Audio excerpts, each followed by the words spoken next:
Bromeliads and airplants have become all the rage. They are so incredibly diverse that whether you've got a garden that big or no garden at all, or even if you've just got a little patio or balcony, there's a spot for them. Today we're going to show you basic care of these two amazing families of plants. Plus I'm going to show you a very cool way on how to get a little bit creative with them. Let's talk first about the Tillandsia or air plants. Now, this little guy over here, he's called Ionantha. Ionantha, this little guy is in flower, and it's quite incredible because when it isn't in flower, it's green. They really are beautiful. They're dainty, they're small, and you see, no roots. That's because all Tillandsias have roots, but they also have scales. And the scales are actually the most important part of it. The scales open up, and as they open up, that's when they absorb the moisture. And that's their primary way of getting moisture. Think about how this guy, it's called Xerographica. As a general rule, the grayer their leaves or scales, the more they can tolerate sun. And you think about it, this guy comes from the desert. He comes from the deserts of Mexico. So where does he get his moisture? Well, the moisture comes in when you get the evening dew or mist that just rolls through. Their little scales open, and so they can then absorb the moisture. Then there's this guy, which kind of like in between is called Capitata. And the interesting thing is that, you see, this guy's got some roots here, but the roots actually serve no function except in their natural environment to attach themselves and anchor themselves to the trees or branches that they're growing on. Now, you see this guy's flowering. It's about to flower. Now, an air plant only flowers once. Once it's flowered, the main plant then dies. But there is hope. There is hope because once it is flowered, you are guaranteed to have at least 2 or even up to 8 little bubbas coming up around here. When it comes to watering, guys, here is the deal. I would recommend that you do this regime once every 7 to 10 days. So we've got a container there. Into the container, we are going to add some normal, and wait for it, rainwater. You also want your rainwater not to be collected in anything metal. The metal affects these guys adversely. So plastic is fine. And what I'm going to do is, in here, I'm just going to pop in about 5 liters of water.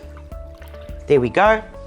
When we are watering, we are also going to be feeding. And the best feed that you can use, which you can grab at your local builders, is just growing orchid food.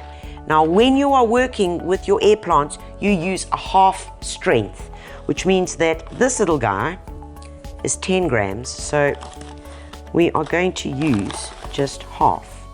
Right, so it's 5 grams instead of 10 grams, and we just pop it into the water. Then all you do, take your babies and dunk them. And you will see immediately, it's so crazy that the color will change. The colors of the leaves will change because they're getting in contact with this moisture. They will turn from gray to green. If they are green, they are going to turn greener. So what's happening now is those little scales are all opening up and they're taking in the moisture that they need. Once they've soaked in here for about 20 minutes, you need a dry towel, a little lappy, give them a little shake and pop them here. Now, for those that you can, you want to kind of set them like that so that the water can drain out. Very, very important. So you want these guys to dry completely within a 3-hour period. If you leave them and they are still wet after 3 hours, your plants have a very, very strong chance of rotting. But that's why it's great if you can just, stand them up like that. The next lot of plants that I want to talk about are the Bromeliads. Now, folks, this is a big family. Over 2,800 varieties in the Bromeliad family. There are many different types, from these gorgeous dwarf little miniature ones to Guzmanias, Freesias, Achmeas. Bromeliads hail mainly from the tropics, and a point to note that some of them, the coloration is in the leaves, whilst others, it's in the beautiful set of leaves that they send up. The flower is literally that little thing over there. The flower is not the most significant part. It's the leaf coloration that changes. So, in terms of care, guys, what's important is that they are well drained, because bromeliads, like air plants, do have roots, but they're also mainly just to anchor. The mixture that we use in our containers, it's a mixture of potting soil and gravel. You see that?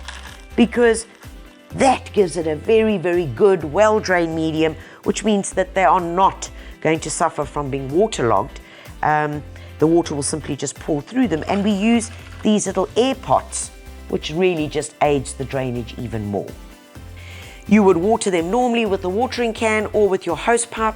It has that central well, and you can imagine as the water is sitting in there, it then slowly moves through the rosettes and soaks through. What is important though is that when you're going to be watering, that you do not use a metal watering can. When it comes to feeding, it's important that you are using the right feed. Once again, this stuff, which is the growing orchids, works perfectly. Bromeliads, you actually don't want to feed a lot. So I would recommend that you only do this possibly once every 2 months. Right, so that's the quick 101 on Bromeliad family and Tillandsias. Besides putting them in a glass bowl, how can we display them? This is where it gets fun, guys. Find yourself a piece of driftwood. You are going to need some coir, which you can pick up at your local builders in small bags. Now I'm going to make like a little nest. You see that? There's a little nest in there. Right, inside the center, the beauty, the focal point is going to be this beautiful little bromeliad. And I'll take this little guy and I'm simply just going to pop him in here and then just bring this coir over. Looks like he's been there forever. Obviously, folks, if we were going to want to try and mount a bromeliad here, then we would need to actually tie it. This is obviously where some stocking is going to come in use and handy. We're going to take a little bit of that and I'm going to feed it through. And as time goes by, of course, this stocking is going to disintegrate. And that's perfect, because by the time that is disintegrated, these roots would have attached and there's no need for it anymore. What we do is we just take a bit of the coir and we're just going to cover it up. All right, folks, bromeliads are in place. I'm now going to start working with the air plants. Now, as you saw me tying the bromeliads down, so too you can do exactly the same thing with the air plant. So if you were to tie it on and you're using a bit of stocking, what you would do is feed it through a lower leaf, and then you could literally anchor it to wherever you need to. And likewise, this little guy can just sit beautifully in there. And folks, that is mounting bromeliads and air plants. And for me, here is a gift that will go on giving. To keep up the humidity, misting is important, and you're going to do this at least once a week. So you keep one of these little McGafters close by, and it's this. So now all that's left for me to do is find the perfect spot for this little beauty.